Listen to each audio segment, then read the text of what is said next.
Good evening. ये देखिए, ये है जंगली पुदीना, इसको महकुआ भी बोलते हैं। तो ये जो प्लांट है काफ़ी 1 फुट तक का होता है। तो ये बरसात के मौसम में ही पाया जाता है। तो इसकी पत्तियां देखिए आप, काफ़ी रोएदार पत्तियां होती हैं। तो ये कम से कम 1 फीट तक ये प्लांट जो है पाया जाता है। जहाँ भी कहीं आप सड़कों के ऊपर कहीं भी देखेंगे तो ये प्लांट आपको काफ़ी आसानी से मिल जाते हैं। तो ये जो प्लांट है, अगर आपको कहीं किसी को मिर्गी का दौरा पड़ता है तो आप इसके प्लांट की जो ये पत्तियां हैं, इसकी पत्तियों को आप अच्छी से धो के साफ़ करके इसको पीस के इसका जो रस निकलता है वो जिसको मिर्गी का दौरा पड़ता है उसको आप उसके नाक में 2-3 बूंदें डालेंगे, इसका रस डालेंगे तो उसका जो मिर्गी का दौरा है वो टूट जाता है। दूसरा, अगर आप इसकी पत्तियों का काढ़ा पीते हैं तो जैसे आपको बुखार, खांसी, जुकाम है तो उसमें भी ये पत्तियां काफ़ी लाभदायक होती हैं। तो काफ़ी ये जो है लाभदायक प्लांट है। दूसरा, अगर आपको जैसे कहीं जला हुआ स्थान है, जो जख्म है नहीं भरते, तो आप इसकी पत्तियों को पीस कर भी लगाएंगे तो वो जले हुए स्थान को, जख्म भी आसानी से, जो घाव होते हैं वो भी अच्छे से भर जाते हैं।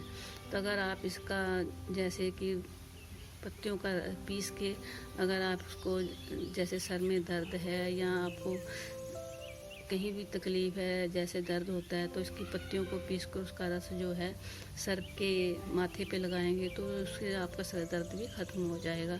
तो इस तरह से आप इसका इस्तेमाल कर सकते हैं। तो ये जो प्लांट आप देख रहे हैं, इसका जो फूल आप देख रहे हैं, इसके फूल को देखिए, अच्छी तरह से पहचान लीजिए। इसका फूल जो है इस तरह से खिला हुआ होता है। तो ये बरसात में कम से कम भी 1 फीट तक का ये होता है। कई बार बड़ा भी हो सकता है, लेकिन 1 फीट तक तो ये आपको दिखाई ही देगा इसका प्लांट। तो काफ़ी ये खूबसूरत प्लांट होता है।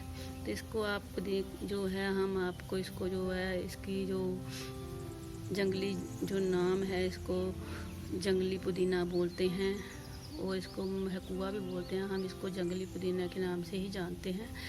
तो और भी कई भाषाओं में, अपनी अपनी अलग अलग भाषाओं में अलग अलग इसका नाम होता है। तो इस तरह से इसकी जो है आप इसका इस्तेमाल कर सकते हैं और ये कई बीमारियों में प्रयोग किया जाता है। तो ये आसानी से आपको बरसात के मौसम में मिल जाएगा। अगर आपको बुखार, खांसी, जुकाम जैसे जो रोग हैं उसमें आप इसकी पत्तियों का इस्तेमाल कर सकते हैं। अगर आपको जैसे भी जो आपको मिर्गी का दौरा पड़ता है उसमें आप इसकी पत्तियों का रस जो है सिर्फ आप नाक में ही डालना है। तो इस तरह से जो है इसका सेवन आप कर सकते हैं। तो ये थी मेरी छोटी सी जानकारी। अगर मेरी जानकारी आपको अच्छी लगे तो वीडियो को शेयर, लाइक जरूर करना। धन्यवाद।